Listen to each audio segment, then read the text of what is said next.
Gus was named for his grandfather, and his full name is August. His grandfather had died the year before he was born, so he really didn't, he never got to know his grandfather.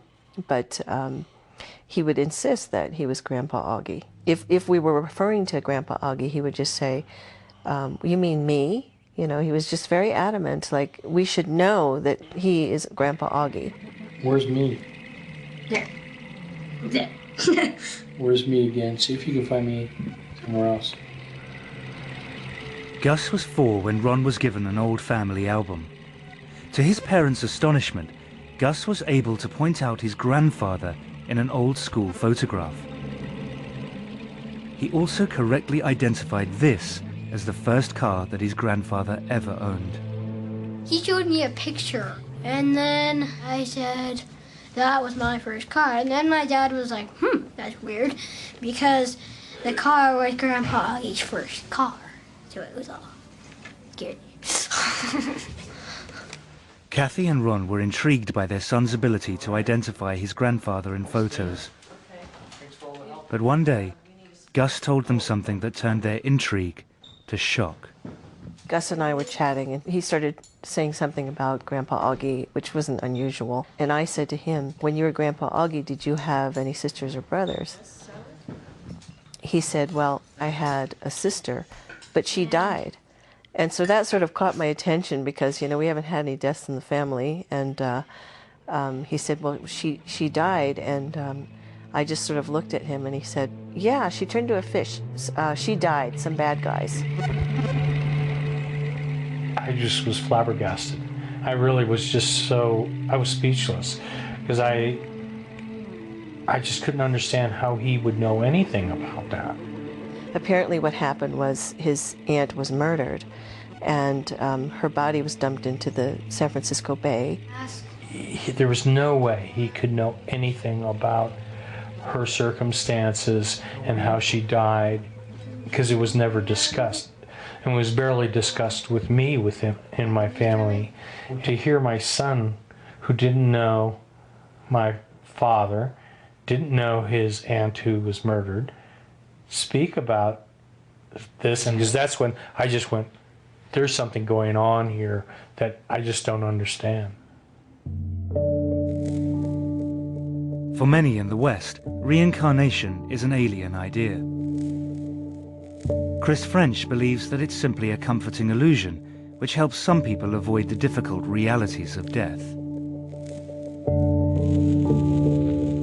On the one hand, you've got science that says, once you die, that's it, that's the end, nothing else.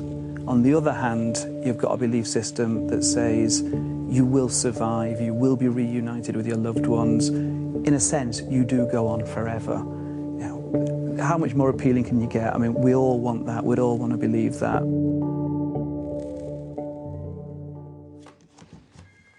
For Kathy Taylor, her son Gus's belief that he was his own grandfather reborn went totally against her own religious upbringing.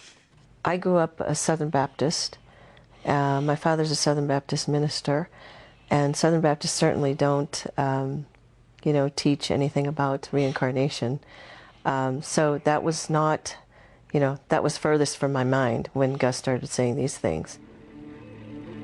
This one day he sort of popped up and looked at me and said, you know, Mom, when we die, we get to come back. And he looked at me again and he said, I used to be big and now I'm a kid again. And he was just very excited about this.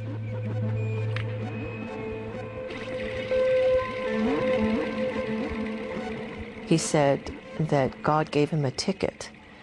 And, you know, he also referred to a porthole and that he came through a porthole and that he used to be big and all of a sudden he's through this porthole and then he's a kid again.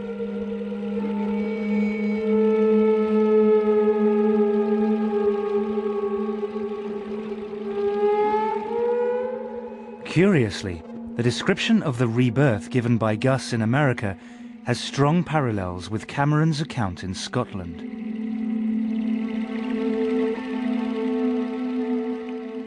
He talks about falling through from Barra to here. I asked him, how did you get here? And he just talks about, I was in Barra and I fell through to you. And I'm saying, what do you mean? And he'll say, no, it was just like a hole and I fell through, and that's all he says. It used to be Caitlin, and what was the other one? Megan. Megan. You're fancy Megan and Caitlin. You fancy everyone the whole way. Not doing you. Aaron and Cameron had been playing, and Aaron had mentioned how it's okay if you die, because Cameron said you come back again as somebody else, so it didn't matter if you died. It has become clear to Norma that there are no easy answers to the questions thrown up by Cameron's memories. Cameron has asked persistently to be taken to Barra. Norma has finally decided to make that journey. We are going to go to Barra. I mean, it wasn't a decision that was made lightly. I've gave it an awful lot of thought, stood up to an awful lot of folk that were against me doing it, and I just hope I proved them that I was right to do what I've done. Come on. Perhaps the trip will provide an explanation for Cameron's memories, or put them to rest. You want to run now?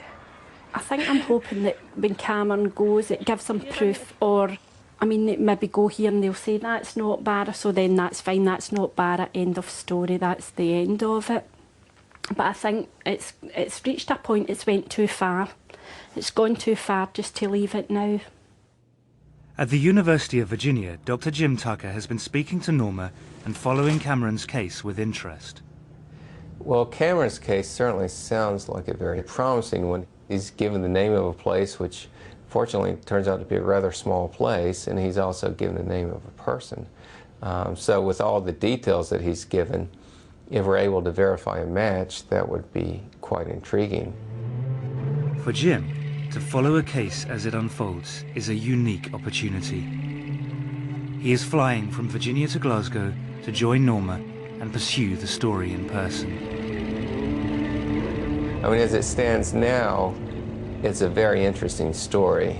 If we're able to verify the statements, then it becomes more than that, because then it becomes evidence that he actually does have memories that have carried over from a previous life.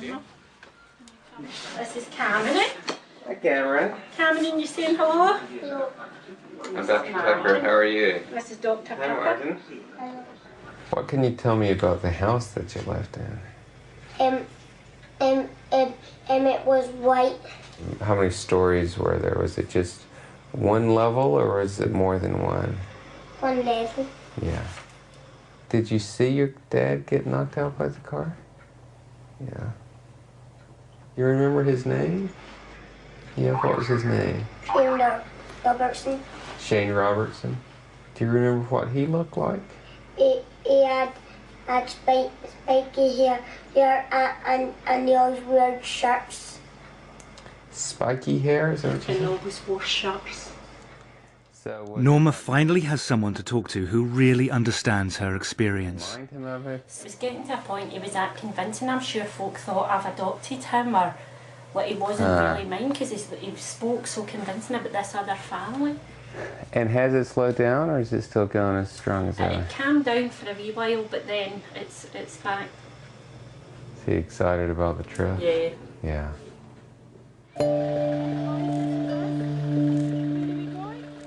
After 3 years of listening to Cameron's descriptions of life on a remote island, Norma and Martin are taking him on a journey of another lifetime. How's he going to react? What if he gets upset?